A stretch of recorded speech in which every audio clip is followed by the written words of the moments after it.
इस देश की शिक्षा व्यवस्था से जुड़ी हुई कई महत्वपूर्ण घटनाओं को कवर किए हैं। हालांकि हमारी देश की बहुत सारी मीडिया घंटों चर्चा करती है झालमुड़ी पर और मेलोडी पर, लेकिन इन सब चर्चाओं के बीच एक जो जरूरी मसला है वो ये है कि इस देश में विद्यार्थियों के, नौजवानों के आत्महत्या करने की जो रफ्तार है वो लगातार बढ़ती जा रही है। 1 घंटे के भीतर 2 नौजवान इस देश में आत्महत्या कर रहे हैं और आत्महत्या का सीधा संबंध इस देश की चौपट शिक्षा व्यवस्था से है। जो आदमी शिक्षा के लिए योग्य नहीं है उसको शिक्षा मंत्री बना दिया गया है और यह बात मैं पूरी जिम्मेवारी से कांग्रेस पार्टी की ओर से आपके बीच रख रहा हूं। आपने देखा होगा कि किस तरीके से हर साल इसी महीने नीट को लेकर के एक बवाल शुरू होता है और सरकार के जो रवैये हैं वो ढाक के 3 पात। न शिक्षा मंत्री का इस्तीफा होता है, न दोषियों पे कोई सख्त कार्रवाई होती है और हर साल पेपर लीक होता है। आप जानते हैं कि 80 बार से ज्यादा इस देश की परीक्षाओं के पेपर लीक हो चुके हैं। कल की खबर है कि एसएससी जीडी की परीक्षा देने के लिए एक केंद्र पर 800 से ज्यादा लोगों को बुला लिया गया और बैठने की व्यवस्था सिर्फ 250 लोगों की थी।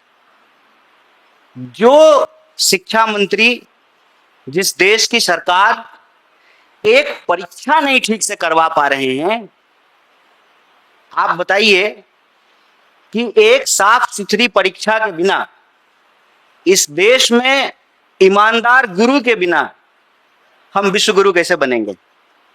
कल सुबह सुबह प्रधानमंत्री जी का मेल आया उनके ऑफिस से और विदेश में उनकी उपलब्धियां गिनाई जा रही थी और देश में लगातार सुर्खियों में यह बात बनी हुई है कि पहले नीट और फिर सीबीएसई का मामला। और सीबीएसई का मामला ऐसा है कि एक 17 साल का बच्चा अपनी समस्याओं को लेकर गुहार लगाता है और सरकार की चापलूसी में अपने रीढ़ की हड्डी खो चुके पत्रकार आनंद फानन में उस विद्यार्थी को देशद्रोही और पाकिस्तानी बताने लगते हैं। दिक्कत यह है कि जब प्रधानमंत्री जी और उनके दोस्त को ही देश मान लिया जाता है तो देश हित की हर बात देश विरोधी लगने लगती है। आप हमें बताएं कि प्रधानमंत्री परीक्षा से पहले परीक्षा पर चर्चा करते हैं, परीक्षा होती है, पेपर लीक हो जाता है, परीक्षा पर चर्चा करके रील बनाने वाले प्रधानमंत्री साइलेंट मोड पर चले जाते हैं, चुप्पी साध लेते हैं। एक शब्द उनके मुंह से नहीं निकलता है कि ऐसी क्या मजबूरी है कि एक अयोग्य शिक्षा मंत्री को आप शिक्षा मंत्री बनाए हुए हैं। साहब वो आपके ही कैबिनेट के मंत्री हैं, ट्रंप नहीं है कि 45 डिग्री में आप कांप रहे हैं उनसे इस्तीफा लेने में, उनको उनके पद से हटाने में। ऐसी क्या मजबूरी है।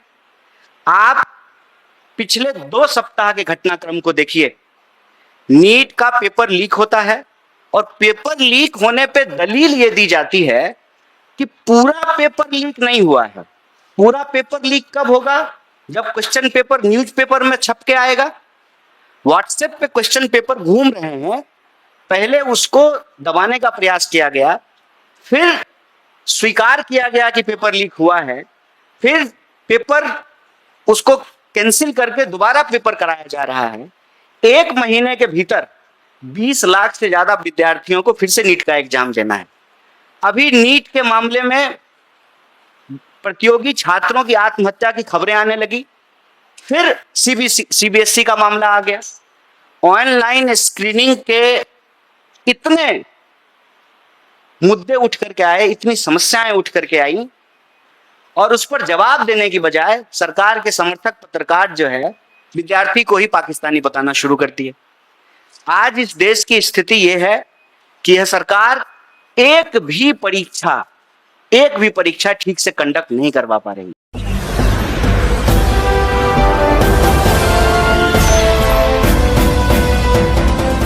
आप देख रहे हैं लाइव न्यूज 19। 99 राष्ट्र सबसे पहले।